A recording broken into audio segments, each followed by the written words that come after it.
Good morning, everyone, and welcome to the Rangers Review morning briefing for Thursday, the 1st of August. I'm Derek Clark, and we're joined by a full squad, Joshua, Barry, and Stevie Clifford. First of all, apologies, we're slightly late this morning, folks. That is a problem on my end, but we have solved the technical difficulties, and as they all say, good things come to those who wait. So, Joshua, how's it going? Good, yeah, good to be here on with you both, and some exciting Rangers news to talk about, which is always welcome in a summer like this. So looking forward to getting into it. Absolutely. Stevie Clifford also joins us this morning. How's it going, Stevie? I think I'm probably fresher than you boys, but yeah, I'm good to be here. And it looks like it's a nice enough morning. Hopefully, be a nice day and plenty to talk about. Yeah, we start a team night out last night, didn't we? In Glasgow, we were there alongside. Good to see Davy Edgar, Martin Ramsey, and Adam Thornton as well. Johnny was joined us as well. So I was a little bit drunk, as David Brent once said, but we're back fresh this morning to talk all things Rangers. Before we do that, just a quick word for our podcast sponsors, MPH Boilers. If you're needing a new boiler, folks, then these are the guys to call. The family-run business covering all of mainland Scotland, the award-winning company as well. They've got those brilliant Viessmann boilers on offer. You know the drill by now. The links are in the description below. Right, let's talk transfers then, Joshua, because emerged yesterday, probably late morning, that Rangers were closing in on a deal for Robin Pröpper. He was undergoing a medical yesterday and could be set to make his debut at the weekend. We expect that deal to be finalised in the not too distant future. 30 years of age, FC20 captain and defender. It looks like a sort of ready-made replacement for Connor Goldson, is it not? Yeah, if you remember a couple of weeks ago, Derek Clement said, I think it was in his Rangers TV interview, that Rangers had agreements tied up with a couple of players or several players, I believe was the phrase he used, and it was just about the outgoings happening first to trigger the incomings. And certainly if you look at Vaclav Černý and then as well Robin Pröpper, both of these players seem to fit into that camp. He's 30 years old, going to be 31 soon, and I know that has provoked a bit of conversation online. Rangers clearly need experience this summer, as well as the really young players that they've brought in. The first 6 players that they brought in, if you include Oscar Cortez in that, and disclude Liam Kelly, obviously, because he's a goalkeeper, a backup goalkeeper. I think the average age was about 20 and a half. So it's clear, Derek, that Rangers have needed to add a few ready-now players to that complement as well. And there's no coincidence that once the news has come out about Černý and Robin Pröpper, the back end of that move has happened pretty swiftly. He'll be on less wages than Connor Goldson. I think it's an interesting comparison, which we can get into talking about today. He's played a lot on the left-hand side for 20 last season. They finished third, had one of the best defensive records in the league. 30 years old. I think he's had ambitions of playing abroad, and that plays into this move as well. Quite a late developer, it seems, in terms of his career, but with a very good reputation. I think generally you get a sense, a lot of a sense in the transfer with the fans and people who watch the club that the player's moving from. And if you look at the reaction from the FC20 camp about losing Robin Pröpper, that tells you probably quite a lot about the stature of defender that Rangers will sign. Obviously, always an unknown when a player comes into a club. We've seen a fair few Eredivisie transfers not go as planned at Ibrox in the last couple of years. But if you look at the profile of what Rangers need in there, they've needed someone clearly, Derek, to come in and be the first choice centre-back in there, especially since Goldson has left. Balogun, Davies, Suter, and Ciala, none of these players are the one that you're going to pin your defence on, really, the centre of your defence over the next few months. So it makes sense to get in that experienced player who can play, who can form the spine of your defence. And I guess the interesting question is he going to play on the left-hand side or is he going to play in the right? And does that depend on more incomings at centre-back or is that going to be the full complement for the season? You happy with this signing, Stevie? Yeah. So I said yesterday, Derek, that I was quite happy with, or more positive about where we were heading. I thought that Černý was of the right standard. I thought that he was the kind of first-team player that we needed, and I was looking forward to that. Pröpper. It was funny, wasn't it? Because I said to you yesterday that we'd been linked with some really good centre-back names and things like that. We were looking forward to seeing how that turned out, but this moved really, really fast, and it seems like it's an interesting one. We were linked earlier in the week with his actual centre-back partner, weren't we? There were some rumours going on about potentially Rangers moving for the boy at 20 called Hilgiers. So that was an interesting one, and this one came a wee bit left field, which is always good, as Joshua talked about. It's the old kind of Goldson went, and it's a ready-made deal, ready to go. So from what I know of him and what I've researched yesterday, so I won't sit here and say to people that, I know all about him and I've seen him before. That's not true. But yesterday, what everybody seems to say about him is he's a real leader at the back, somebody that will take charge and organise, good in the air, good in the tackle, strong, lacks a wee bit of pace. So that's something. And I'm really looking forward to seeing him. I'm hopeful that he's going to be another that's the same level as Václav Černý, that we can build into being first team signings. Now, I said, Derek, that I thought we were 4 or 5 away. That's a couple eating into it. So I still think we need another, 3, 4. That would be ideal. And all of a sudden, football changes really quickly, because all of a sudden we were looking at our team thinking, a lot of work to do. Now you're looking at a team thinking, right, okay, this is good. It's on the right lines. It's not happened as quickly as anybody would have hoped. I think that's fair. But I really like this one. It makes sense, as Joshua says, he's coming in on a really sensible deal. We basically sold Connor Goldson and saved, 2 years worth of wages for him, which is a lot of money. And then we've got a transfer fee in with him, which we've, spent then on his replacement, more or less, and brought him in at wages that are a lot less than what we were paying out before. So I think it's a really sensible deal and that kind of thing. And you're never going to know how good it is until the player plays, but I'm certainly excited about this one. The right profile and the right kind of qualities we're looking for. Derek, just on his age as well, he's played. He's not someone who's played like he's 30. He's 30, about to turn 31. But I think that late developer is an important point, because we spoke recently about how Clinton Nsiala is 20 years old, but he's played no professional football. Mohamed Diamande is 22 years old, but arrived at Rangers with 150 games. So age obviously is an important factor in football, but the amount of games that you've played and where you are, I guess, in your career also matters somewhat as well. And I think Stevie raises a really good point there, which is something that's more behind the scenes and a little bit less spoken about. But if you consider how much Rangers have spent on wages in the last couple of years, we all know that wage bill has been way too high and it needs to be restructured. But also how the amount of money that has been spent on players sitting in the stand, the amount of money that has been spent on injured players, the amount of money on contractual agreements, as Stevie says there, that would have been paid to Goldson, for example, who we know is one of the highest earners in the squad over the next 2 years. So that is in the background. One of the factors I think that is really important about this window that Rangers have to get right as well. It's not just about trying to replace, X amount a week here with X amount a week there.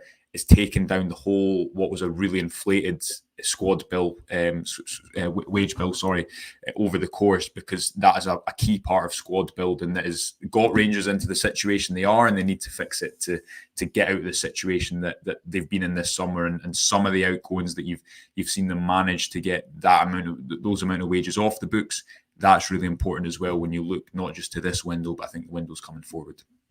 Heard a lot as well. Sorry, can I just say, just a point on this? I've heard a lot of people say, it's the wrong age profile and it's the wrong kind of type of signing because you won't be able to sell them on and stuff like that. I don't agree with this, because you basically found a centre half who matches everything that you potentially need.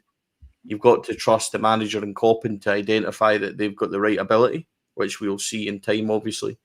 But you're not paying £6 million for this boy at 30, turning 31 next month. You're paying, best part of £1.5 million maximum we're hearing for this boy. And it's a very low risk. If you get 3 years out of him of solid football, then it's a perfect signing. That's not a lot of money. It might be for us, but it's not a lot of money in the grand scheme of it. And you're not paying him, an overinflated contract. You're paying him a good wage. You're paying him a good fee. So it's different from, in my opinion, spending too much money on a guy at that age and profile And I think that's what makes it different. And that was what the point I was wanting to make, that not everybody we buy this summer is going to be with a view to making a profit and selling on. The squad needs first-team players. The squad needs that right profile. So I really think that negates that argument slightly with this one. Does he go straight into the team on Saturday, Joshua? Probably, because, well, you're starting Clinton and Ciala, I think, at left centre back, aren't you? Yeah, Famously over Stevie's laughing away there. Got a bit of stick over the last couple of days for that. Yeah, but he's good enough to start for me. Yeah, NPL and Pröpper at the back, please. Yeah, well, the Champions League squad, I believe, has to be submitted today. I think it is the 1st of August. I'm kind of losing track. I would expect the noises have been that, you know, he could make his debut at Tynecastle, so I certainly wouldn't think he's not a young player who is probably going to be overawed by the prospect. Still a big game to come into, but this off the pitch element of the fact that he's been a captain is really important, because personality matters so much in every football club. And one thing that I think you can really see intentionally Rangers have tried to restructure or trying to restructure this summer is the leadership in the dressing room, and Pröpper certainly it will come in to try and fill that void. I guess the question is, Derek, does he play on the left or does he play on the right? We can maybe speak a bit about Connor Goldson and how because Connor Goldson's 31 and he's been here for 6 years until he left this week for Aris Limassol. What is the difference between him as a player and Pröpper as a player, and how does that fit in maybe to what Clement's trying to do? If you were to ask me now, I think it might be Suter on the right and Pröpper on the left. If I was totally guessing, Leon Balogun's probably earned a place in there on the basis of last season, and we saw him play at right centre back and Suter at left centre back at points as well. I definitely think it will probably be two of Pröpper, Balogun and Suter if you were to ask me now on Saturday. Interesting. Just for those asking about the Champions League draw, Stephen with the point, can we get this lad into the Champions League squad? Yeah, he will be added. Just to clarify that, Rangers, the deadline is 11 p.m. tonight, but they can add 2 new players to the squad by 11 p.m. the day before the first leg. And so that is the situation with regards to the Champions League registration. Rangers will be playing Dynamo Kiev, who beat Partizan Belgrade in their own backyard 3-0 last night to win 9-2 on aggregate. So that's going to be a tough test for Rangers, Stevie. Well, we knew that anyway, even before they've spanked Partizan, didn't they? So, yeah, it's going to be a tough test, and it's going to be a big challenge for Rangers. It might be a step too far this early. If the window had progressed, say we were doing this business, I think, at the start of July, I think everybody would be a lot more kind of excited. But I still think, and I've said for quite a while, that there's big business to be done for Rangers, and I still think that. I still think there'll be a lot more outs and a lot more ins. So it might just come slightly too late for this fixture, but we can go and give it our best and just see how it comes. I don't think, Derek, I don't know a lot about Kiev, but I do know that they're very good going forward, as 9 goals against Partizan would tell you. But I'm not sure that they're entirely steadfast at the back either. So it could be one where it's quite an exciting open game. So we've just got to, there's a lot of money at stake for this one. Even if we didn't make it in the Champions League proper, just going through this round is enough for you. I think it's a £4.8 million parachute payment if you get into the next round past this one before the actual Champions League. So there's a lot to play for. And I know that it doesn't matter if we go out at this level with regards to continuing European football, understand that, but it's certainly a high value game for Rangers and one they'll be looking for, progress in, but it is a tough ask. Yeah, CGM 55 said just on Pröpper. We won't be on 20's Christmas card list yet. They are not happy at selling their captain. I can tell you that for sure. If you want to have a little bit of insight into what we can expect from Robin Pröpper, I spoke to, we had Gus back on at the 20 podcaster. You remember I spoke to him on Monday to get a bit of insight into Vaclav Černý, and we had a wee chat about Sam Lammers while he was speaking yesterday evening to me about Robin Pröpper. So if you want to find a little bit more about him, then go and check it out, folks. It's on the Rangers Review Extra channel.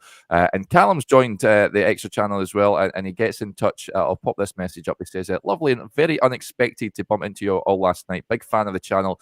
Four lads in hand in hand. Keep up the brilliant work on YouTube, all the socials, and the website. It was great to meet you too, Callum. Yeah, thank you for the kind words and to joining at the channel as well. That is very kind of you to do so.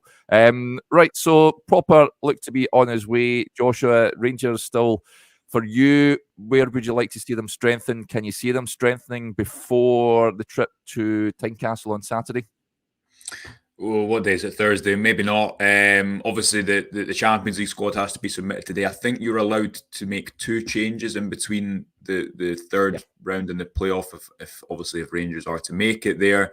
The first game is on Tuesday as well, so it's a really quick turnaround. I know it's an early kickoff at Tynecastle, but a really quick turnaround. I mean, the starting 11 is starting to look a bit stronger, and we'll obviously speak a little bit more length about kind of our predicted teams for Tynecastle as the football finally rolls back around on Saturday. Vaclav Černý is clearly your first choice player on the right. Oscar Cortez is clearly your first choice on the left. At the moment, Baron and Diamande, with Raskin returning from injury, you still need depth in there.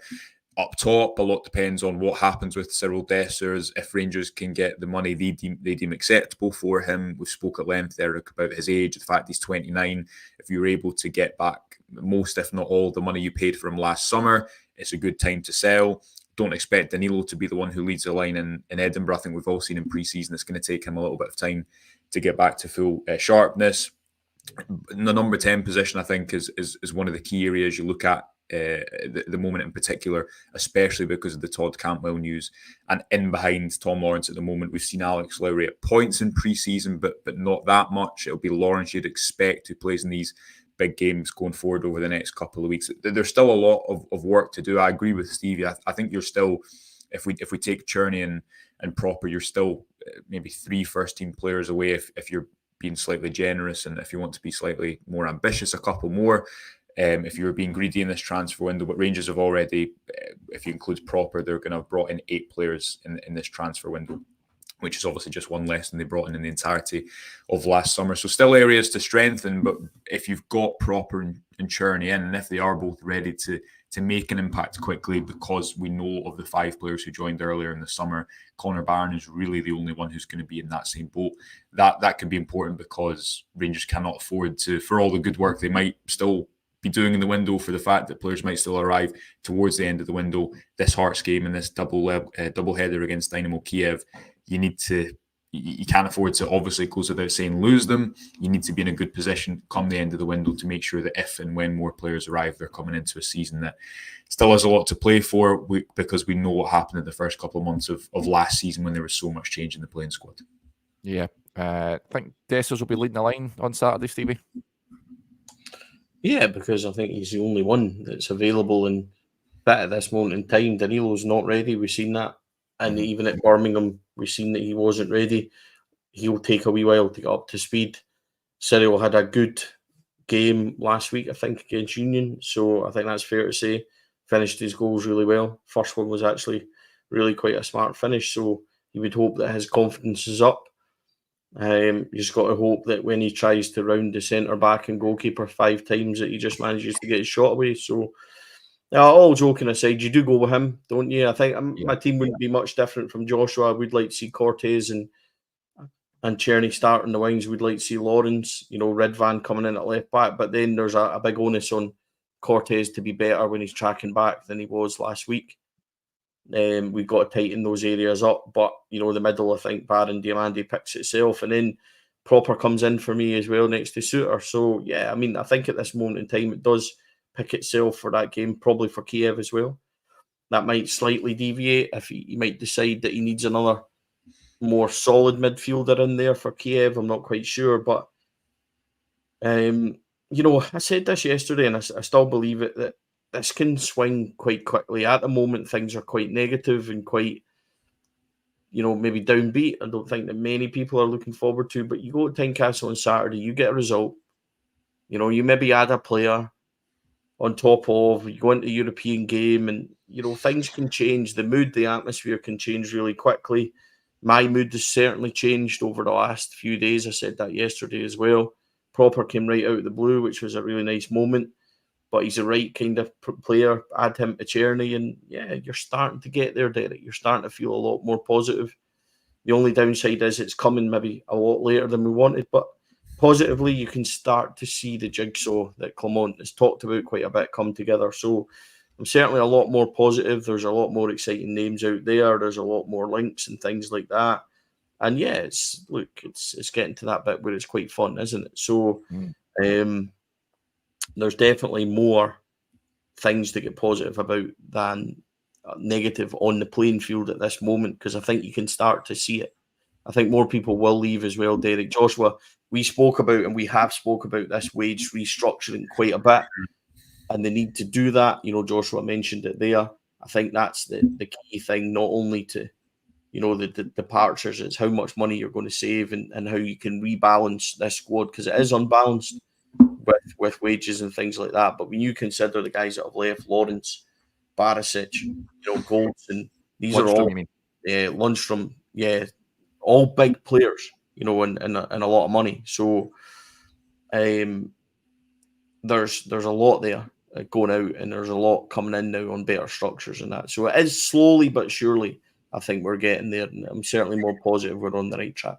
I don't know about you two, but I still think the most important signing Rangers need to make, hopefully will make this summer, is a defensive midfielder, because that's something that they've lacked for a long time. And a lot of the focus now, I think rightly, will be on, okay, Clement's going to he's played without wingers for the majority of his time at the club. He's promoted Ross McCausland, who hadn't really been in the first team whatsoever prior to that.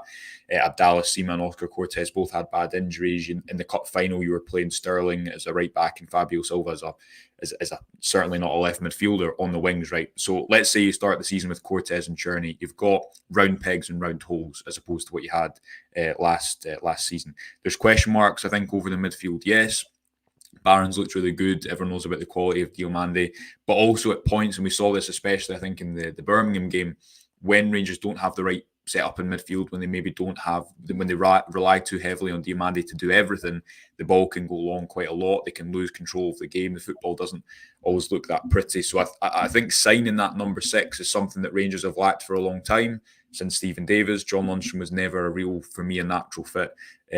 Certainly in a really high possession team in there, because if you want I think a team who can play through a press, and we didn't see that all that often under Clement last season. We know he wants to attack quickly, wants to keep his attackers high, wants to play with this number 10 and two wingers. That number 6, that deep line midfielder is going to be a fundamental part, I think, of Rangers' season, and it's something that they've lacked for 3-4 years by now. Yep, I agree. One player that has been linked, and there's a few comments coming in saying what is happening with Hannibal, the Man United midfielder. Rangers said to be interested in him. Was reported, I think, from initially from Tunisian media outlets at Celtic. Also, were keen on him. So it remains to be seen what materialises with that one. But do you agree with that, Stevie? Rangers do need someone of that sort of description in the middle of the park. I think they need a sort of a Barry Ferguson type, an enforcer in there that can dictate matches. I think Connor Barron will be a great signing. Still think Rangers need a bit of experience in there. Yeah, I've spoken about a 6 quite a bit, haven't I? So yeah, we've said that. But yes, I think we need a 6. Is it the most important position? It's funny, Joshua, because there's at points I would have said yes, but I still think we're short up front, even with Cherney and with Cortez. Jesus, that's what happens when you have too much water last night, boys, and I wasn't even drinking. If you've got them wide, I think you're okay there, but I still think centrally you need something. There's a star man quality needed somewhere in that front line, I think. Now, that's going to be difficult to find. They've been linked with some really big names, some names that we thought were maybe wild, and there seems to be, continued interest in them. So we need to just see where that takes us.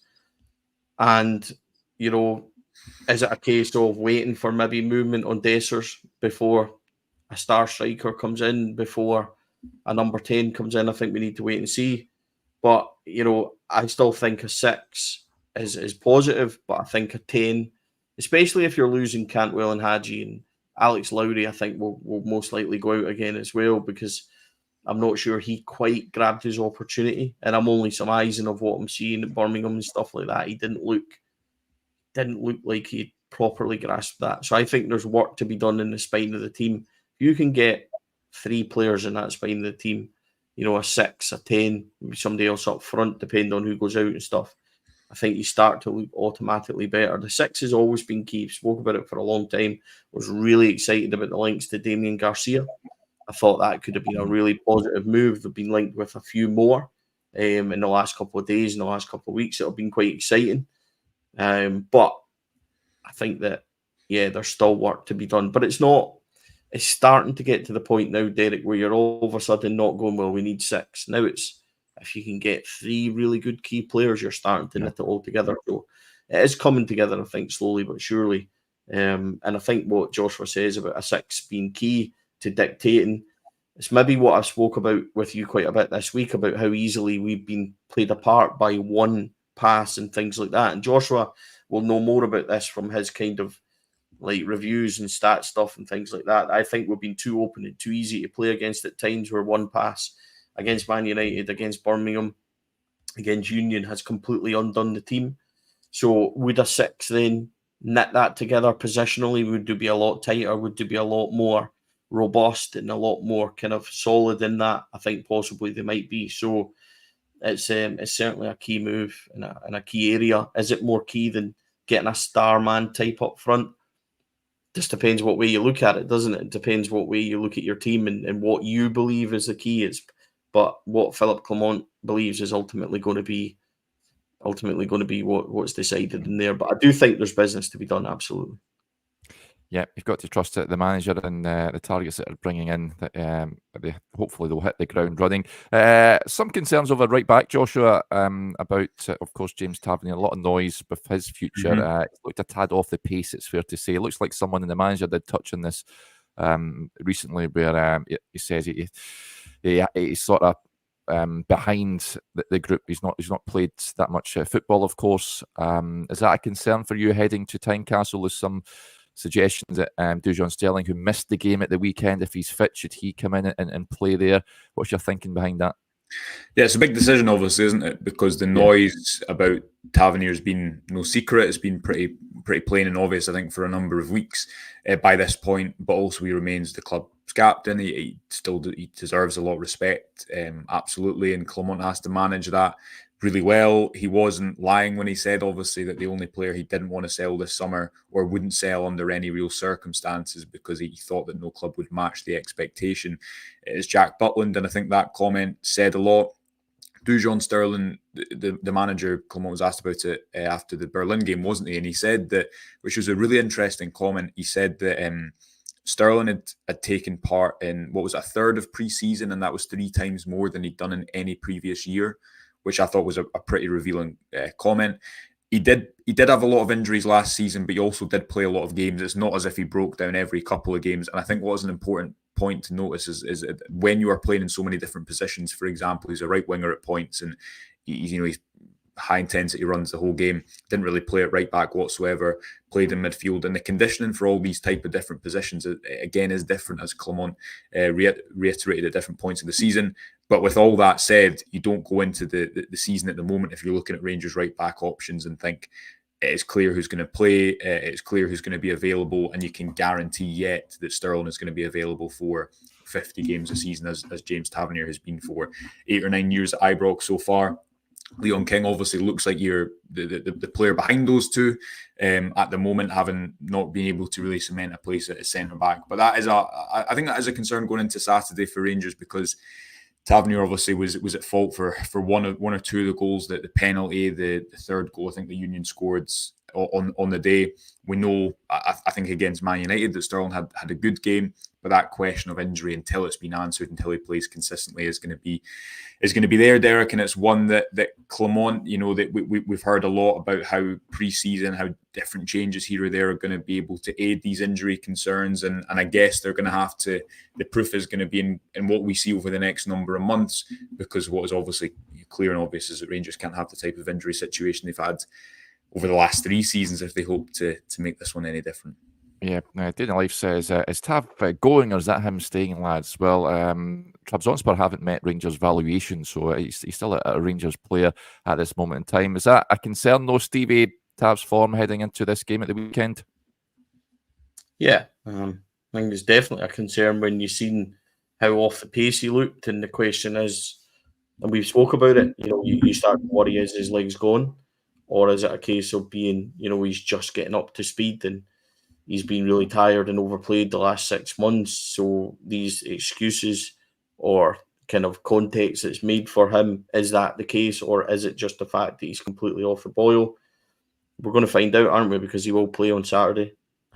And then, we've got a big European game. So we're going to find out where Tav is. Teams will target him. So we'll find out quite quickly as well. But it's going to be difficult because I think you might need Leon King, you might need Leon Balogun maybe to cover, depending on. I don't think Tav can possibly do 90 minutes Saturday and Tuesday. So where is Sterling? Is he going to be fit? If last week was a precaution with his muscles and stuff like that, then he should be fine for Saturday. But it's just a bit of a wait and see. Is Tavernier a concern for me? He was a concern for me at the close of last season, Derek. Spoke about it quite a lot, quite vocally about it. Do I think Tavernier will still be here at the end of the window? I'm not entirely sure. So I still think that's a big question mark. And then if you do lose him, like Joshua says, can you really rely on Sterling? We all want him to play there. We all want him to be first choice, I think, probably.